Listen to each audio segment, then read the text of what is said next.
Good morning. This is Jason Dean. Hello, and good morning to all of you beautiful YouTubers. So, yeah, I hope everyone's doing good. This is another video coming at ya. So, before I get into this horrible masterpiece that I'm going to present and talk to you about, just give a last minute plug for some of the quantum shows coming up. So tomorrow night, Friday night at 8:30, we'll be doing our big show at Ada's, and it's billed as a dance party. So there's going to be three groups. There's no cover charge, which is great. Ada's is a really cool place.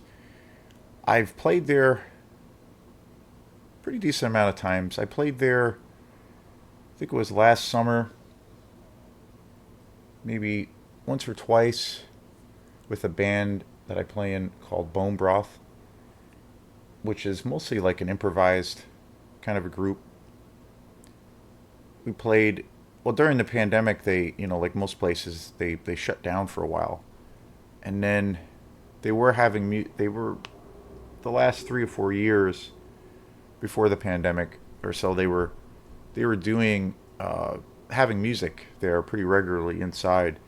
But basically, what they would do was they would move the back area where they have this lounge kind of area in the back where they have like some tables and chairs, but it's mostly like couches and things. But there was a couple of tables, and they basically would have to clear out that entire section, lose some tables, but then and the bands or the entertainment would just kind of set up in the back. But it would be set up; they'd be setting up on the floor, and lay down the carpet and set up PA and all the equipment and stuff, and you do it that way.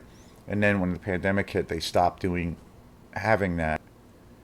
And then when they eventually kind of opened up again, they were doing music quite a bit, but they were doing all the music outside in the back. This like kind of they had this little outdoor bar kind of set up, and they would have the music basically outside, in the parking lot, and right up against the back of the building.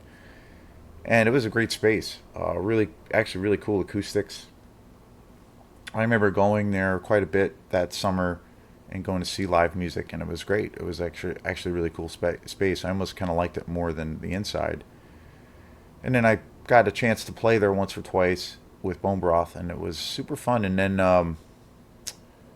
then this past summer we played once inside.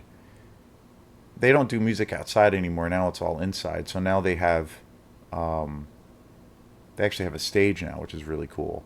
So they have that as a thing that's going on, and they have this like basically like a fold up stage they bring in, and they set that up, and then they have the bands play on that, and and they've been doing music quite a bit there. So it's been great for the local music scene and the local community. They've been doing music every weekend, more or less, and then they have other events too. So they've been pushing the whole entertainment thing, which has been cool. So we'll be doing our show tomorrow inside, and it's going to be three groups. And Spencer Rillard, who I met very recently, he's going to start off the kick off the night. It's going to start at 8:30. He's going to go on at 8:30, and he's going to be playing all of this crazy, wild modular stuff. Modular music is pretty amazing. It's basically a form of electronic music, but there's all of these plugins, and the computers and the synths kind of work almost independently on themselves. So there's like a level of where it's not always predictable what's going to happen, and you basically can kind of manipulate various sounds and frequencies as the music is going through various buttons and plugins. And you can control it. I don't know all that much about modular music, but from what I gather is like you can kind of control it, but then it kind of assumes its own thing. The way the frequencies kind of match up with each other, they can kind of manipulate their own thing. So it has this real interesting kind of level of where it's not predictable where it's going to go, and it's pretty amazing. So he's going to be doing a modular set of like more ambient stuff in the beginning for like half hour or so, and then we're going to do a set with Quantum. We'll be doing our usual set. We'll try to do a little bit more of um, the dance here kind of aspect of our batch of tunes. We have a lot of stuff. I mean, we have a lot of material, but a lot of the stuff we have is some of it is very ambient, very mellow, and kind of chill kind of stuff. And then we have other tracks and other tunes that are more heavier dance oriented. So we're probably going to do a little bit more of the heavier stuff. So, and then after that, Halsey, my really great friend Halsey, who's an amazing bass player and musician, he's going to be making his debut doing his one man show. And it's pretty fabulous. It's real, it's hard to describe. It's like, it definitely is steeped in the hip hop kind of modern uh, vibe of things. Has a real big influence, I feel like, of Thundercat, who is one of the greatest musicians around. And it makes sense because Halsey's a bass player and he's an amazing bass player, so that's a huge influence on him. And so it's kind of got this futuristic hip hop funk kind of vibe. It's really cool. It's very danceable and funky and kind of weird. And so he's going to be doing a set, and it's going to be his debut.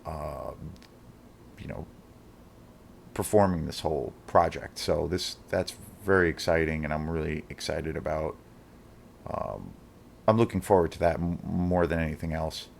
So, and it's a free show, and we'll be going from 8:30 to 11:30. And it was really cool because Ada's is a place that has music, like I said, pretty much all the time. But they kind of do things that are more, maybe a little more traditional. They have blues bands and they have a lot of folk bands. They have some rock bands, but they have a lot of acoustic music.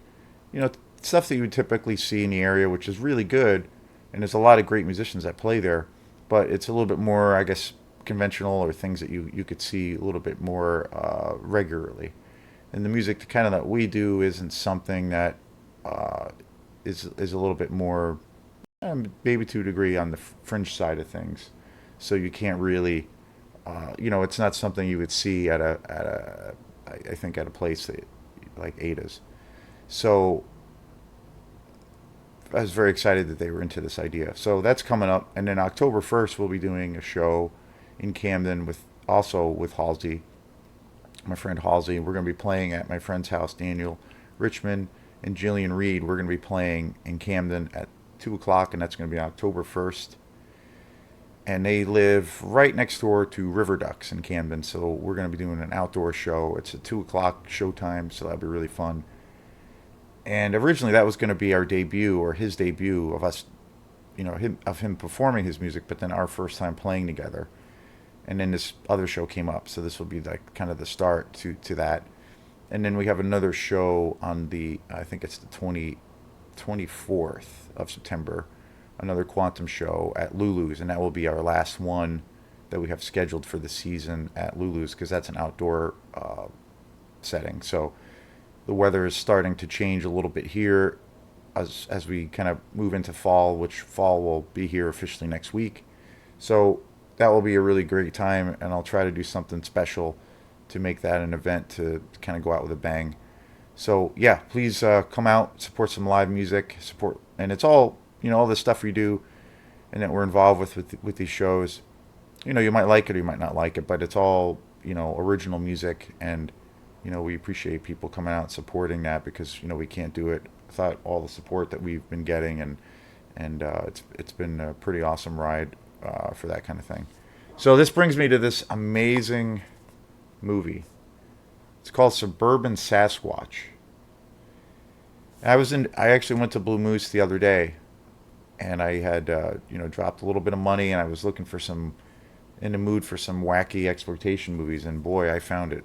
This movie is just completely crazy. It came out in 2004. It's a newer one. A lot of the films I've been covering are older films. The last video I did yesterday was Jess Franco's Angel of Death, and that came out in 1985.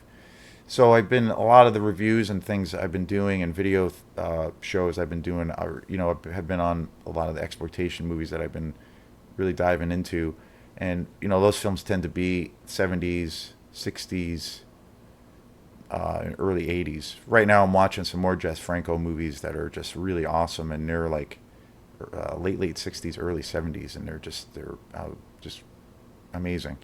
So I'll be getting to doing a show on more of Jess Franco's work.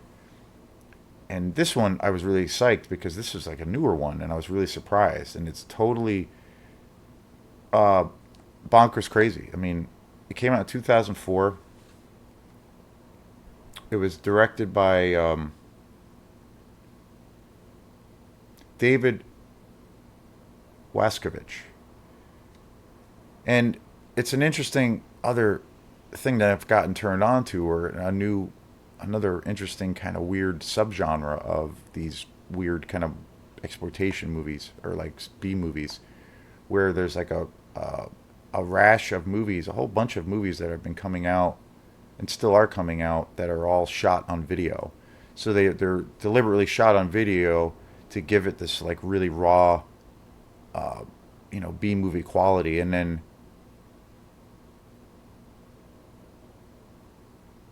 basically shot on VHS, and then it's transferred to like digital, like say this movie, because I bought this and this is Blu-ray, and this movie is like kind of, well, like I said, it's it's so over the top and so ridiculous, and it's so gory and violent and funny and hilarious and surreal all at the same time. It's one of the best new discoveries that I've come across, and it's so fun. It's such a fun. It's to me, it's like an quintessential like party movie, and it's all centered around this basically a Bigfoot or a Sasquatch that basically wreaks havoc in this small town. But he typically when you hear the Sasquatch stories or the tales of Bigfoot, they take place like in the Himalayan mountains or in its mountainous regions or deep in these dark forests. But this actually takes place, in a little town, like a suburban area. So basically, the Sasquatch is hell bent on, you know, attacking and killing everything, and it's just amazing. And it ties in this whole like kind of silly thing with this Native American mythology. And there's actually this woman who is sent, who is part of the Native American culture, or the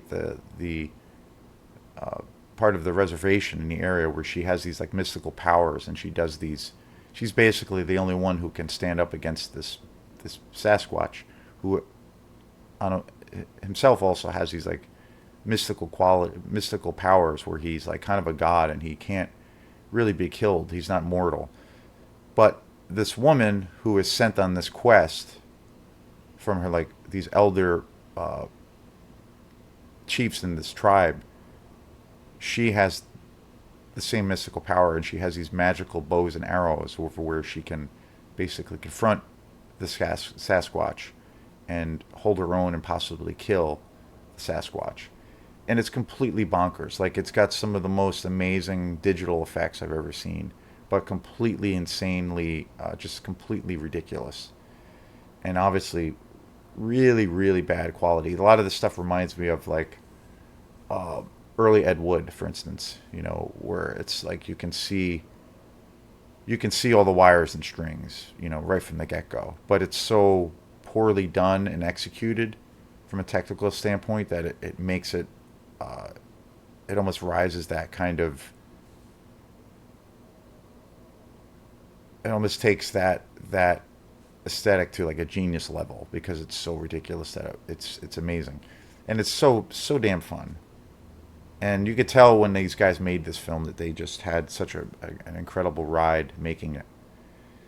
And it's got this great interview with David Vaskovich on it, where he just talks and it was funny because originally I thought when he was going to be interviewed, he's going to be just like this totally, you know, silly, ridiculous guy, like, wearing a wife beater and just wearing flip flops and looking like a mess, drinking PBR and just like kind of a slob, a slobby, like this total slob.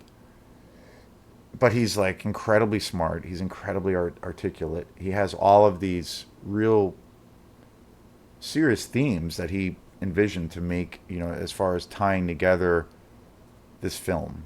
As ridiculous and as over the top and as absurd as this movie is, and so damn fun, he really came. At least how he comes across in the interview is like really articulate, really smart, and that he really talks a lot about all the themes that they really tried to tackle with this film. Not only he always had an attraction to, UFOs and the quest for Bigfoot and all of these like paranormal kind of things, and he had this like deep interest in Bigfoot and Sasquatch. So he always wanted to make a film about it, but in this real modern, wacky way. So, um, so he ties in and those aspects of the stuff that he read about as a kid and as an adult, but then also dealing with issues of man versus nature and what does man do like in the quest of coming against something in nature that is way more powerful than you, and it kind of deals with like heavy issues, at least according to him. So pretty fascinating, pretty fascinating. But this movie is just amazing, and the Blu-ray transfer is great. It's got some great interviews. The artwork is just incredible. They got the slipcover, which is so cool, and the artwork is just amazing, amazing. And it's so cool that they made this in 2004 because it feels wicked old school, which is, and it comes with all these great stickers, which is just fabulous, and the artwork is just amazing. It's got comes with posters and all of this amazing stuff. It's just phenomenal. And so I can't recommend this movie enough. If you've never seen it, just buy this stuff, snatch it up, and buy the Blu-ray because this movie rocks. But again, thanks again. This is Jason Dean at Film Fanatic, and we will see you next time. Peace.